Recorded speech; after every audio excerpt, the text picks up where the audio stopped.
Hola compañeros, en esta segunda parte de la teoría a la práctica realizaremos un test de proporcionalidad, el primero que realizaremos. Aquí debemos aplicar el test a una ley que el legislador dispone en estos tiempos de pandemia. Esta dice que los empleadores podrán negociar con sus trabajadores el pago total de sus prestaciones a devengar durante el año en un solo contado y que el pagadero máximo debe ser el 31 de diciembre de cada anualidad. Asimismo, podrán negociar hacer pagos parciales durante el año o en varias anualidades. En cuanto el pago se difiera a varias anualidades, se podrá pactar un interés de plazo. El hecho externo es que en los medios de comunicación la medida fue celebrada por las uniones sindicales, pues se ve como una forma de otorgar estabilidad y capacidad de pago a los trabajadores, igualmente de ayudar a las empresas en el marco de la crisis económica y sanitaria. Primero, como dije 2 sesiones atrás, se debe realizar el test previo y posteriormente haremos el test de ponderación. La primera pregunta del test previo es cuáles son los hechos relevantes del caso. Así como nos tomamos nuestro tiempo en el caso de los exploradores para clarificar los hechos, así debe ser siempre antes de proceder. Lo que contiene la ley, debemos identificar en qué ámbito nos encontramos, ver que el punto aquí era un juicio comparativo con la Constitución política, no con una norma aplicada a determinada empresa. Y aquí debemos tener muy en cuenta el contexto en el que nos encontramos, en este caso la pandemia, algo extraordinario, ubicar modo, tiempo y lugar para ver todo lo posible. En segundo lugar, cuáles son los derechos que se están reclamando. Mi compañera Daniela y yo encontramos el mínimo vital, el pago oportuno, la seguridad social, la asociación sindical, la protección del trabajo y los trabajadores, la presunción de la buena fe, el derecho a la asociación, la concesión de las empresas, la libertad de la empresa y autonomía privada y la estabilidad económica.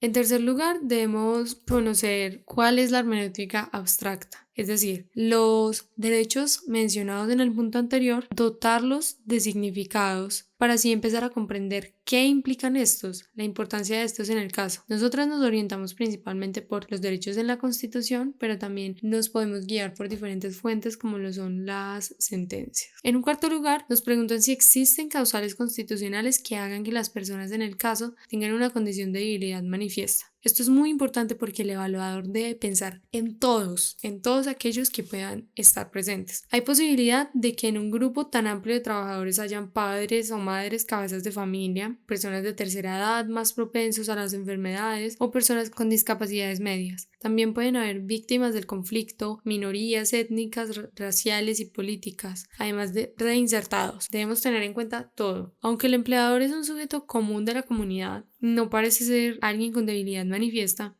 sí requiere de protección especial por parte del Estado debido a la caída de la economía por consecuencia de la pandemia. Así que también debe ser tenido en cuenta. ¿Cuál es la medida, hecho o situación que presuntamente limita o desconoce los derechos del ciudadano y en qué se materializa? La medida es la suspensión de las prestaciones sociales de manera transitoria y se materializa en la afectación a la calidad de vida de los trabajadores que quizás ya contaban completamente con ese ingreso. El sujeto que subordina son los empleadores y la ley, y el sujeto subordinado son los trabajadores. Ahora pasamos al test de ponderación, la segunda parte. Recordemos que esta sesión del test debemos mirar con más detenimiento porque es la clave para definir la constitucionalidad de esta norma. Recordemos que se divide en 4 partes. La primera es el principio de adecuación, el cual se subdivide en 3 partes. En el fin de la medida, que es proteger la empresa y garantizar la estabilidad del empleo, además de apaciguar el déficit económico que ya está atravesando la empresa debido a la emergencia sanitaria. En segundo lugar, mirar si este fin se fundamenta en la Constitución, y de hecho sí es así mediante el artículo 150, con las funciones del Congreso, la expedición de leyes por legitimidad otorgada por el pueblo. Y en tercer lugar, si la medida es contraria a la Constitución, y pues esta no lo es. En segunda instancia, debemos mirar el principio de instrumentalidad, subdividido en 3 partes. Primero, si el medio elegido por el autor de la medida. Esta es la ley. Lo bueno es que esta está abierta a negociabilidad.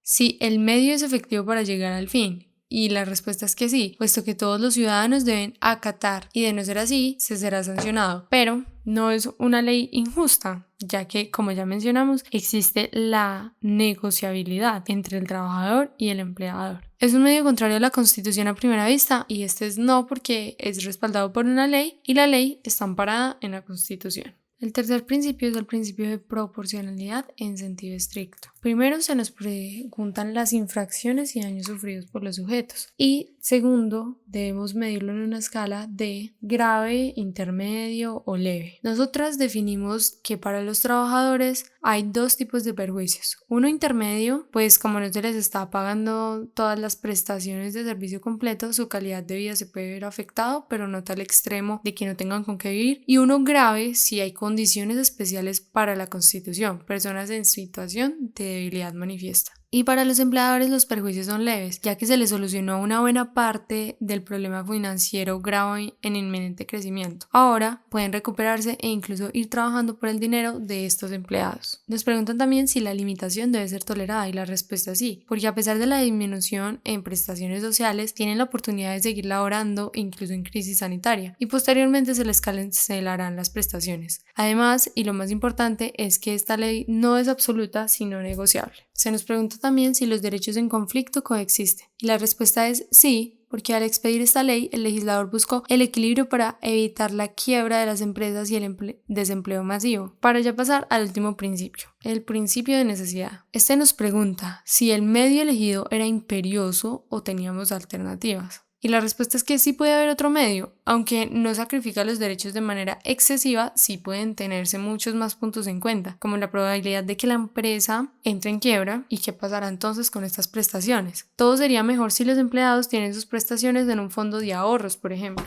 Se les pregunta si el autor eligió un medio idóneo porque es el que menos sacrifica los derechos y sí. Pues a pesar de que se infringen un poco, no llega a tal punto de tener consecuencias graves. Cuando ya hablamos de casos específicos que requieren medidas mucho más claras que no se contemplan en las medidas, ya hablamos de colegislación. Pero en este momento no nos preocupa. En el test de ponderación nos interesa es la constitucionalidad de la norma.